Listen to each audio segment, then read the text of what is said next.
Tere! Mina olen Diana ja täna räägime nutiseadmete mõjust keskkonnale. Juttu tuleb siis sellisest terminist nagu ökoloogiline jalajälg. Siis ma selgitan, kuidas see on seotud arvutite ja internetiga. Ja kõige lõpuks siis mõned nõuanded, kuidas oma jalajälge väiksemaks teha, et me ei tammuks nagu suured elevandid siin looduse peal. Aga ökoloogiline jalajälg, mis see on? Põhimõtteliselt on see, et kujutage ette, et iga inimene, me tarbime kõik, me sööme, meil on vaja elamiskohta, meil on vaja seda kütta, meil on vaja autodele bensiini, meil on vaja paberit õpikute jaoks, meil on palju asja vaja iga aasta, on ju. Ja võib-olla ostame veel mingeid vidinaid ja nende asjade tegemiseks on vaja mingeid ressursse, puud, naftat, vett, loomi, taimi, mida iganes. Ja siis põhimõtteliselt ökoloogiline jalajälg näitab, kui suurt osa planeedist me vajame, et meie vajadused saaksid kaetud. Et mida suurem on meie ökoloogiline jalajälg, seda rohkem me tarbime ära ressursse ja võtame looduse käest ära. Ja seda mõõdetakse globaalhektarites. Ehk ma ei tea, kas te olete, hektar on 10 000 ruutmeetrit ja siis globaalhektar ongi, et ühik, millega seda kõike mõõdetakse. Ja praegusel hetkel, kui me võtame maakera pindala, kõik need globaalhektarid, mis siin, maakera on ju piiratud pindala, jagame inimeste arvuga, siis paar aastat tagasi oli umbes 1,6 globaalhektarit see, mida iga inimene võib aasta jooksul tarbida. Nii et me maakera jõuab juurde toota. Et asjad otsa ei saaks, aga et planeet jõuaks sama palju asju järgmiseks aastaks juurde toota. Häda on selles, et Eesti inimene tarbib umbes 7 ja natuke peale globaalhektarit. Mida see tähendab? See tähendab seda, et me tarbime nii, nagu meil oleks olemas 4 planeeti. Ja see ei ole väga hea, sest meil tegelikult on 1 planeet ja see tähendab, et me iga aasta tarbime ära 4 aasta varud. Et selle aasta, mis ta suudab toota ja siis need, mis on varud, aga varud saavad otsa ükskord. Veel üks oluline asi, enne kui me saame nutiseadmeteni minna, on süsiniku jalajälg. Ta on seotud ökoloogilise jalajäljega seda, et üle poole ökoloogilisest jalajäljest ongi see sama süsiniku jalajälg. Ehk siis seda arvutatakse, et kui palju toodab mingi tegevus süsihappegaasi. Süsihappegaas on selline nagu ta nimetatakse kasvuhoonegaasiks ja seda seetõttu, et ta teeb sellise nagu kasvuhoone hoiab kasvuhoones sooja sees.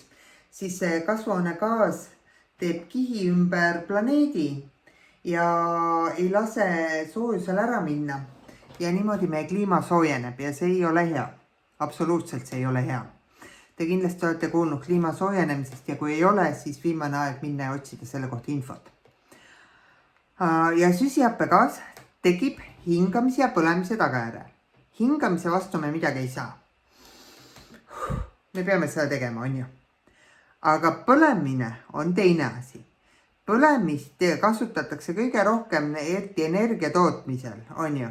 Põletame kivisüsi, põletame naftat, põletame muud. Ja siis seda elektrit kasutame me kõige muu tootmiseks. Ja nüüd, kus ma mainisin elekter, nüüd te saate aru, on ju, kuidas me arvutiteni jõuame. Sest olgem ausad, arvutites ja internetis on kõik elektriga seotud. Elektrit pole, interneti pole. Vähemalt, natuke aega võib-olla tänapäeval isegi on, kuni aku tühjaks saab ja akupangad tühjaks saavad, aga peale seda mitte. Aga põhimõtteliselt, kas te teadsite, et näiteks ühe e-kirja saatmine kulutab sama palju elektrienergiat kui tassitee keetmine, mis tundub ju jabur. Tassitee jaoks sa pead tassitäis vett ajama, ma ei tea, 20 kraadi pealt või mis iganes ta on, 100 kraadi peale soojaks keema ja see ilmselgelt nõuab energiat. Aga sama palju energiat nõuab ühe e-kirja saatmine. Selle peale inimesed väga tihti ei mõtle. Ja kui näiteid, video striimimine on kõige kiiremalt kasvav, ütleme internetis, ja see võtab tohutult servereid, liiklust, kõike muud ja see võtab tohutult energiat nõuab. Ehk video jätab päris suure ökoloogilise jalajälje. Et tund aega videot võib mingite arvutuste kohaselt võib olla kahjulikum kui tund aega lennukisõitu. Igasugused serverid, just videod ja mänguserverid ja failiserverid ja muu otsinguserverid ja kõik serverid. Need on tegelikult serverid, on tohutud energiatarbijad. Ja siis neid peab veel jahutama. Okei, nüüd uue maja serverid on sellised targad, et seal kogutakse soojus kokku ja toodetakse energiat, aga ikkagi on see serverite energiakulu tohutu. Ka Google otsing on tegelikult võtab energiat. Jah, nüüd nad on tublid, nad kasutavad rohelist energiat ja kõike, aga ikkagi. Iga kord, kui sa Google'i otsingut teed, kulutad sa veidikene energiat ja su jalajälg suureneb. Failide jagamine. Et kui ma faile liigutan ühest arvutist teise, see võtab väga palju energiat, toodab seda CO2. Mängud, eriti reaalajas võrgumängud. See, kui sa tõmbab mängu enda arvutisse ja mängid seda sealt, see ei võta nii palju energiat. Võtab sama palju kui arvuti. Aga kui sa tahad mingit eriti hea graafikaga asja otse serveris mängida, jalajälg kasvab. Bitcoin on samuti väga energiamahukas tehnoloogia, mis ei ole loodusele hea. Ja mitte ainult selle kaevandamine, vaid ka selle ühest rahakotist teise tõstmine. Et seda teemat on palju käsitletud. Aga kuidas siis oma ökoloogilist jalajälge vähendada? Et halb on, aga internetist me ju päris ei loobu. Ega ei peagi kohe kõigest loobuma, alustame väikestest nippidest. Näiteks videode puhul ära kasuta autoplay funktsiooni. Selleks, et autoplay erti näiteks õhtul, see on küll väga halb komme, aga ütleme, et ma tean, paljud vaatavad õhtul videosi ja siis jääb magama ja siis autoplay mängib, on ju. Aga autoplay, see tähendab, et sa kulutad energiat ka siis, kui sul seda enam vaja ei ole. Jäta autoplay välja, kui sa ise ei ole enam ärkvel, et järgmist videot panna, siis on võib-olla aeg videode streamimine lõpetada. Kui sa soovid kuulata, siis on kõige parem, kui sa võtad podcasti. Podcasti tihti ei ole muidugi YouTube'i videodel, siis pane kõige madalam reso.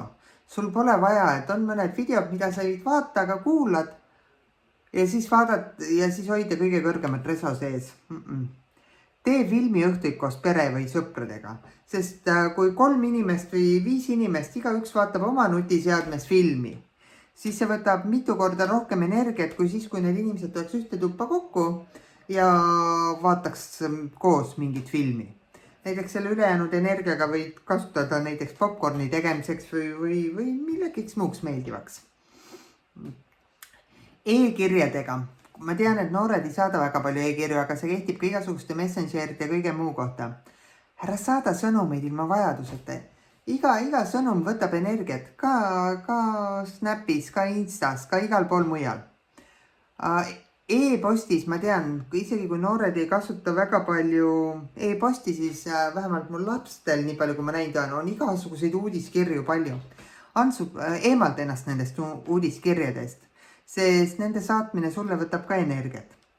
Helista kirjutamise asemel.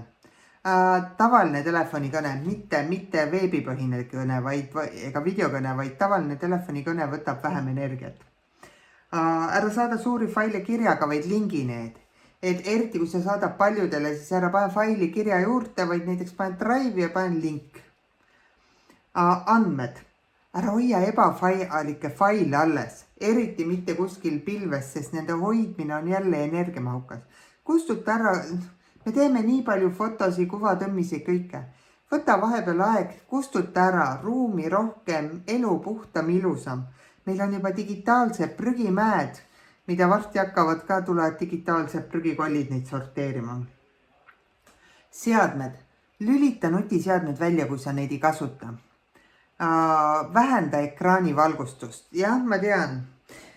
Üsna paljud noored vähendavadki, kuna muidu ei pea aku õhtuni vastu. Aga ma ei tea, et veel paremaks, kui akut jääks üle, on ju. Et ekraani pea liiga ere olema. Kasuta nutiseadmeid kaua, enne kui uue hangid. Et pole mõtet kogu aeg midagi uut otsida, sest tänapäeval ei ole enam väga suur vahet. Iga uus mudel on ainult mingi grammi võrra parem, et ei ole. ja kui sa uue hangid, siis leia vanale omanik, aga ole ettevaatlik, et eriti arvutit ja nutiseadmete müügil. Selleks, et isegi kui sa teed factory reset'i ja taastad tehase seaded, siis on võimalik ikkagi su andmeid sealt kätte saada, kui piisavalt palju pingutada. Ehk mina näiteks võõrastele ei julge päris oma vanu telefone anda, aga ma sokutan kas lastele või siis mõnele tuttav, et keda usaldada. Vot, aga jaa, et nutiseadmete mõju keskkonnale on suur, järjest suuremaks muutub. Ja me peame seda kuidagi peatama ning see on igaühe meist, et kui me igaüks natuke energiat kokku hoiame, on see juba päris suur töövõit, on ju? Aga okei, tšau!